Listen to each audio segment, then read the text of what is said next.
नमस्कार। तमिलनाडु में अगले साल विधानसभा चुनाव है, मगर अभी से ही सियासी हलचल बढ़ गई है।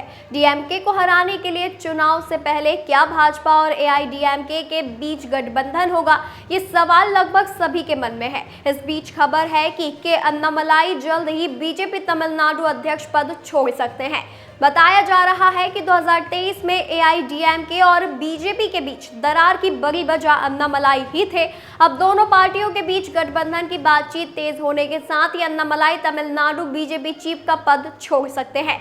बताया गया है कि अन्नामलाई की कुर्सी सजा के तौर पर नहीं छीनी जा रही है, बल्कि भाजपा ऐसा जातिगत समीकरणों को साधने के लिए कर रही है। खबर के मुताबिक भाजपा चुनाव से पहले एआईडीएमके के साथ जातिगत संतुलन बनाने में जुटी है। यही वजह है कि अन्नामलाई की भाजपा चीफ वाली कुर्सी जा सकती है। अगर भाजपा और एआईडीएमके 2026 का विधानसभा चुनाव साथ लड़ते हैं तो बीजेपी नहीं चाहती कि उसके और एआईडीएमके दोनों ही चेहरे गोंडर समुदाय से हों।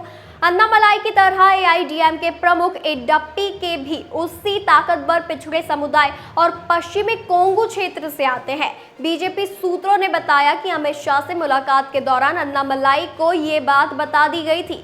अमित शाह ने दिल्ली में अन्नामलाई से कुछ देर पहले ही पलानी स्वामी से मुलाकात की थी।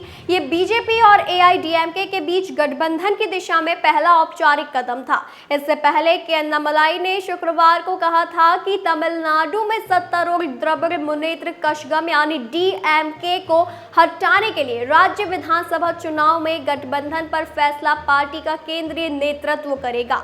युवा नेता अन्नामलाई के आक्रामक तेवर की वजह से बीजेपी को तमिलनाडु में अच्छी खासी पहचान मिली है। हालांकि पार्टी को अभी तक कोई बड़ी चुनावी कामयाबी नहीं मिली है। अन्नामलाई से कहा गया है कि दिल्ली उनके लिए एक शानदार भविष्य देखती है। साथ ही नेतृत्व ने उनसे पार्टी की रणनीति पर भरोसा रखने और उसका पालन करने की उम्मीद जताई। माना जा रहा है कि अन्नामलाई ने पार्टी के प्रति पूरी निष्ठा जताई है।